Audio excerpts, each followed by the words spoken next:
Howdy there, Internet people. It's Bo again. So tonight we're going to talk about what we can learn from old film cameras. You know, everything that you see today on social media, the apps, the filters that get used, you could do with one of these. You really could. You just needed to know how. You needed to know the finer points, the details of how to do it. You know, that common beauty filter lightens the face and gets rid of the blemishes. You could do it with one of these by overexposing the area you wanted to do that to, putting too much light on it, shining too much light on it, overexposing it, gets rid of those blemishes, washes them out, washes out the finer details. I find it funny that we see those images all over social media, because that is exactly what social media does to political discourse. You know, young people today, they've grown up with everything they do being put online. Everything. And it's reviewed for appropriateness by their peer group. If they start to step out of line, oh, don't worry. Their peer group is there to push them right back where they belong. We see it as something that just happens to young people. This is the reason they're lacking in substance. I don't know. I don't know about that. Happens to everybody. Happens to everybody in different ways.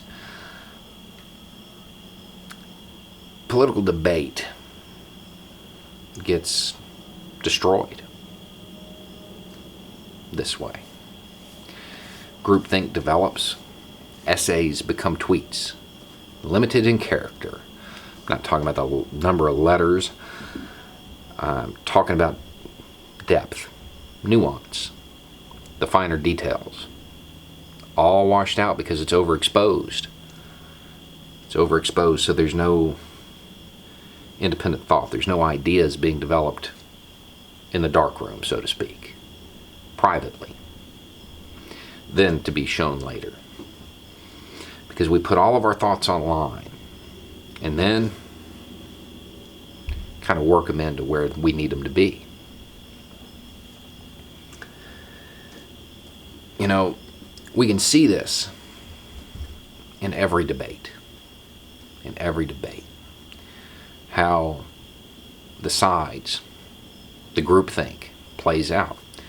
In the latest travesty of a law to come out of Alabama, it's so pronounced that it's almost funny. So they're going to redo the way they are recording marriages in the state. Now, those in opposition to this, they know it came from a bad place. This bill came from a bigoted place. It was judges who didn't want to sign off on same-sex marriages. That's what created this bill. Really did.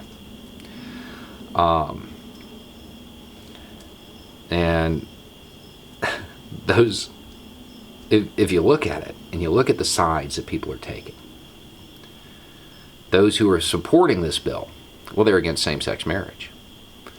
And those who are in opposition to it are for it. But the bill, if you actually really look at it, it makes it easier to have a same-sex marriage in Alabama. It really does. Basically, it just takes the judge out of the process. It makes it easier if you are a same-sex couple in a county with a bigot judge. Well, now you don't have to deal with them. That's the effect of the law. But because of the way political discourse in this country happens, people who are opposed to same-sex marriage, they're supporting a law to make it easier. And there are some people who, because they know this came from a place of bigotry, are opposing it. That's a genetic fallacy. Take the win here. It's going to be easier. It's going to increase access. Who cares if bigots were too stupid to write the law right? The end result is good. You can see it there. You can, of course, see it in the abortion debate. Pro-life and pro-choice, right? Means nothing. Those terms mean nothing. They really don't. There's no defined position for these terms. They're just slogans to help people group together. And if you start to deviate from the norm of what is accepted from your chosen group, oh, don't worry. Your peer group will be there to push you back where you belong. And there's no clearer example of this than an image that is floating around on social media right now. It is a fetus 9 weeks into development on a piece of gauze.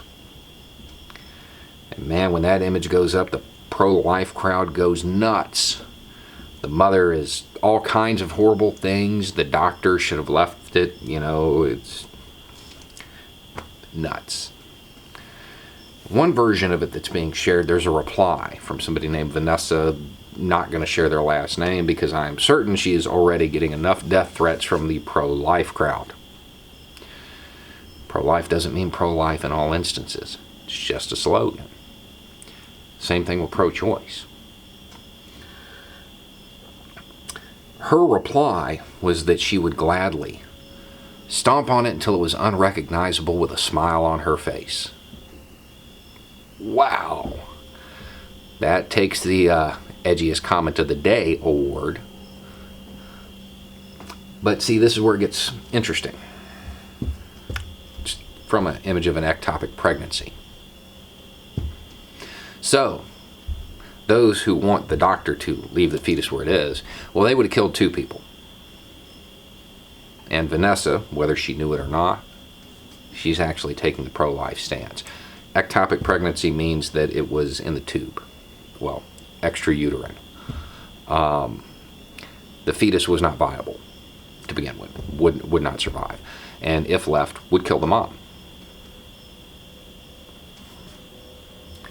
So, in a situation like this, what you see is that all of these debates, not just abortion, but all of them have this huge gray area. But it's only gray if we don't overexpose it. So we do that. We choose to do that because we're Americans and we like things to be simple. We don't want to get involved in the finer points. We want a 30-second soundbite on the nightly news and a tweet. We want a hashtag to identify with rather than a well-thought-out position.